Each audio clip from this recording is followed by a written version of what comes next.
የአገው የፈረስ ባህልን በተባበሩት መንግስታት የትምህርት ሳይንስና ባህል ተቋም የማይዳሰስ የሰው ልጆች ወካይ ባህላዊ ቅርስነት ለማስመዝገብ እየተሰራ ይገኛል። የአገው የፈረስ ባህልን በዩኔስኮ የማይዳሰስ የሰው ልጆች ባህላዊ ቅርስነት ለማስመዝገብ የኢትዮጵያ ቅርስ ባለስልጣን ከክልሉ ባህልና ቱሪዝም ጋር እየሰራ ሲሆን ለዩኔስኮ የሚላከውን የመጨረሻ የጥናት ሰነድ አስተያየት እንዲሰጥበት እየተደረገ መሆኑን በኢትዮጵያ ቅርስ ባለስልጣን የቅርስ ምርምር መሪ ስራ አስፈጻሚ የሆኑት ዶክተር ታገኛ አስረስ ይናገራሉ። ዛሬ የተገናኘንበት ዋናው ምክንያት ደግሞ ይሄ የተዘጋጀው የማስመረጫ ሰነድ ኖሚኔሽን ፋይል ለማህበረሰቡ ቀርቦ ማህበረሰቡ ካየ በኋላ አስተያየት እንዲሰጥበት የሚስተካከሉ ነገሮች ካሉ እንዲቃኑ የሚፈለግ ጉዳዮች ካሉ የሚጨመሩ የሚቀነሱ ጉዳዮች ካሉ ማህበረሰቡ እንግዲህ ቅርሱን በተመለከተ ዋነኛ ባለቤት ስለሆነ ማለት ነው የነሱን ሐሳብ ሰምተን እና ሰነዱን በተሰጠ ኮሜንት መሰረት አስተካክለን ሰነድ የማዳበር የሰነድ ዝግጅታችንን ለማጠናቀቅ ሲባል ነው ዛሬ የተገናኘ ነው። በመርሃ ግብሩ ላይ ያገኘናቸው የአገው ፈረሰኞች ማህበር ሰብሳቢ አቶ ጥላያየ ነው የአገው ህዝብ ከፈረስ ጋር ለዘመናት የተቆራኘ ልዩ ስርዓት ያለው መሆኑን ያነሱ ሲሆን 62000 በላይ አባላትና ከ6000 በላይ አመራሮች ያሉት የአገው ፈረሰኞች ማህበርም ይህንን ባህል ለማስተዋወቅ እየሰራ ነው ይላሉ።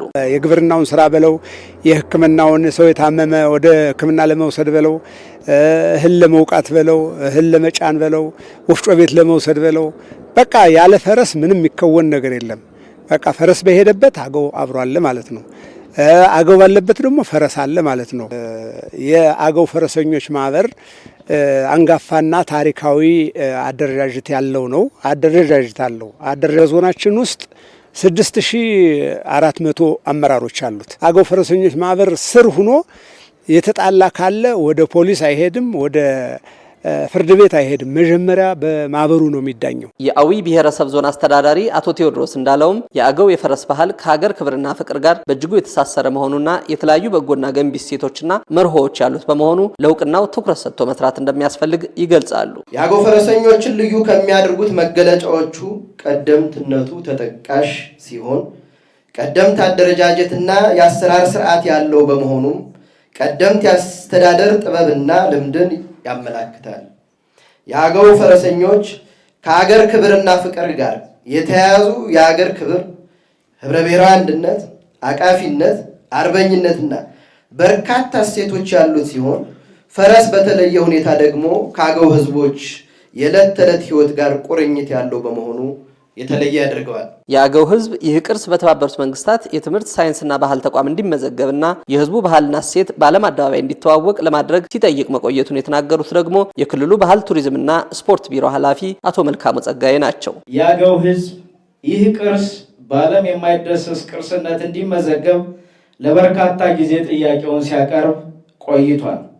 ይህ ጥያቄውን ሲጠይቅ እንዲሁ በዘፈቀደ ሳይሆን ይልቁንም ዓለም ይህን ቅርስ ቢመዘግበው የሚማርበት የሚዘክረው ታሪክ ከፍ ያለ ባህላዊ እሴት ስላለው ጭምር ነው። ቅርሱ በማይዳሰስ ቅርስነት በዩኔስኮ እውቅና እንዲያገኝና እንዲመዘገብ ወደ ማጠናቀቂያ ምዕራፍ መዳረሱ የሀገርን ገጽታ በመልካም ጎኑ የሚገነባ ከመሆኑ ባሻገር የቱሪዝም ኢኮኖሚውን ለማነቃቃት ይውላል። እነዚህ የማይዳሰሱ ቅርሶችን በሰው ልጆች ወካይ የማይዳሰሱ ቅርሶች ማህደር ውስጥ ማስገባቱ ዋና ጠቀሜታው የሀገርን ኢሜጅ ከፍ ማድረግ ነው። ሀገርን በመልካም ገጽታ ማስታወቂያ ነው። ትልቁ ጠቀሜታው እሱ ነው።